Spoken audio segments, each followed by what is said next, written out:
আমার ছবি তুলতে কি মানে ন্যাচারালি ছবি তোলার আমার খুব বেশি শখ ছিল। ছবির প্রতি শখটা কাজ করতো অনেক ছোটবেলা থেকে। তখন আসলে ছবির প্রতি আমি কিছু বুঝতাম না। ফুলের প্রতি আমার খুব একটা ভালোবাসা, মানে এই জিনিসটা আমার খুব বেশি। গোলাপ ফুলের থেকে কাঠ গোলাপটা একটু বেশি প্রিয়।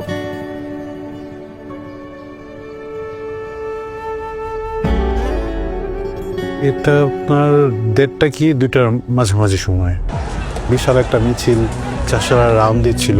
ওরা চাষারা আসার পরেই মানে চাষারাটা ব্যারিকেড দেয় চার সাইড থেকে, আপনার গাড়ি টাড়ি চলাচল অফ করে দেয়। পুলিশ কোথায় আছে ওর অবস্থানটা দেখার জন্য আমি আসলে মাথাটা একটু সামান্য উকি দিই, মানে এভাবে একটা গলির ভেতর থেকে এভাবে একটু উকি দিই। ঠিক সাথে সাথে বুলেটটা আমার চোখে এসে আঘাত করে।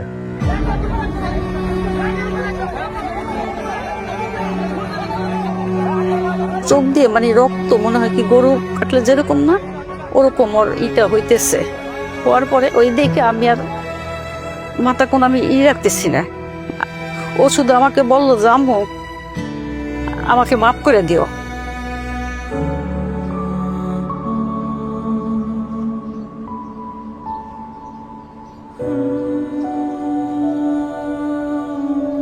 আমি আমার মায়ের মুখটা অনেক বেশি মিস করি, অনেক বলতে প্রচণ্ড পরিমাণের বেশি মিস করি, যেটা কখনো এক্সপ্লেনেশনে বলে বোঝানো সম্ভব না।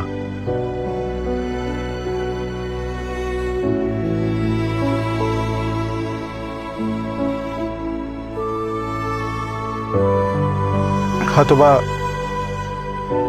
নিজেরে ম্যানেজ করে নিতেছি, কিন্তু দিন শেষে যখন মনে হয় যে আমার সামনে অন্ধকার কেন, কি কারণে হঠাৎ মানে মাঝে মধ্যে আমার মনে হয় যে আমি দেখতেছি সব কিছু, পরক্ষণে যখন আবার জিনিসটা মানে শেষ হয়ে যায়, মানে কালো অন্ধকারটা চোখের সামনে ফুটে ওঠে, তখন রাত্রে যখন ঘুমাতে যায় ঘুম হয় না, তো তাকাই থাকে, মানে চোখ বন্ধ করে। আর আব্বু বলে কি চোখ বন্ধ করে থাকলে ঘুম আসবে। আমি যখন চোখটা বন্ধ করি তখন মনে হয় কি যে মা বাবা তো দিনটা 24 ঘন্টা এই অন্ধকারের ভিতরে কাটায়।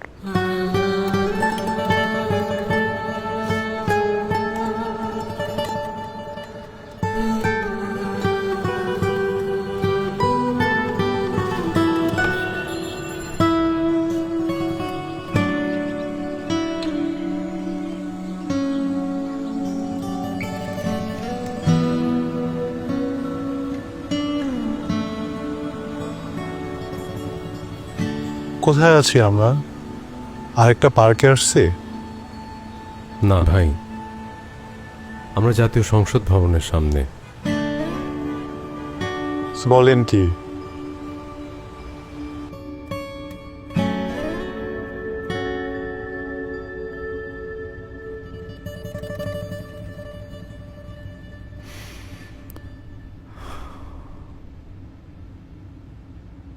সামনে তো নির্বাচন, যেদিন অধিবেশন বসবে সেদিন যদি একটু আসতে পারতাম। আমি তো আর দেখতে পাবো না, যদি একটু কানেও শুনতে পারতাম ওনারা কি নিয়ে কথা বলছে।